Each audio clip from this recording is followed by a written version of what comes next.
ಓಂ ಶಾಂತಿ.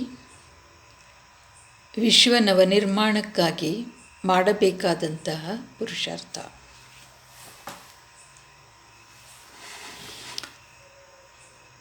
ಸದಾ ನಿರ್ವಾಣ ಸ್ಥಿತಿಯಲ್ಲಿದ್ದು ನಿರ್ಮಾಣರಾಗಿ ನಿರ್ಮಾಣದ ಕಾರ್ಯವನ್ನು ಮಾಡುತ್ತೇನೆ.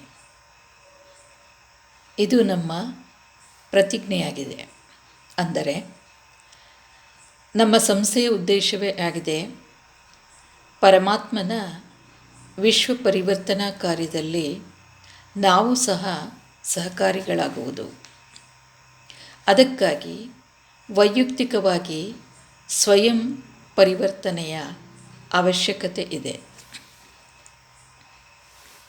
ಆಗ ಮಾತ್ರವೇ ವಿಶ್ವ ಪರಿವರ್ತನೆಯ ಅಗಾಧ ಕಾರ್ಯದಲ್ಲಿ ನಮ್ಮ ಕಿರುಬೆರಳಿನ ಸಹಕಾರವನ್ನು ಕೊಡುವುದಕ್ಕೆ ಸಾಧ್ಯ.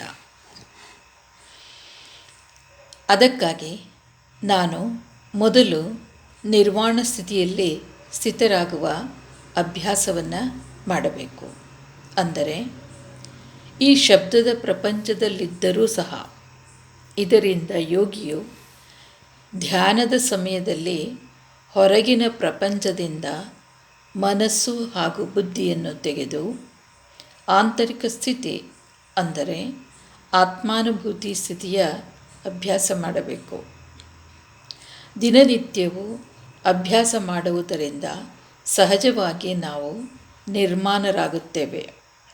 ಅಂದರೆ ಯಾವುದೇ ಸ್ಥಾನಮಾನದ ಹಾಗೂ ಕ್ಷುಲ್ಲಕ ಇಚ್ಛೆಗಳಿಂದ ನಿಧಾನವಾಗಿ ಮುಕ್ತರಾಗುತ್ತೇವೆ. ಆಗ ಮಾತ್ರ ನಮ್ಮ ಬುದ್ಧಿ ವಿಶಾಲವಾಗಿ ಅನ್ಯರ ಒಳಿತಿಗಾಗಿ ಹಾಗೂ ವಿಶ್ವ ಪರಿವರ್ತನಾ ಕಾರ್ಯದಲ್ಲಿ ಪರಮಾತ್ಮನಿಗೆ ತನು ಮನ ಧನಗಳಿಂದ ಸಹಯೋಗಿಗಳಾಗಲು ಸಾಧ್ಯ. ಹೀಗೆ ಸ್ವಯಂ ಪರಿವರ್ತನೆಯಿಂದ ವಿಶ್ವ ಪರಿವರ್ತನೆ ಸಾಧ್ಯವಾಗುತ್ತದೆ.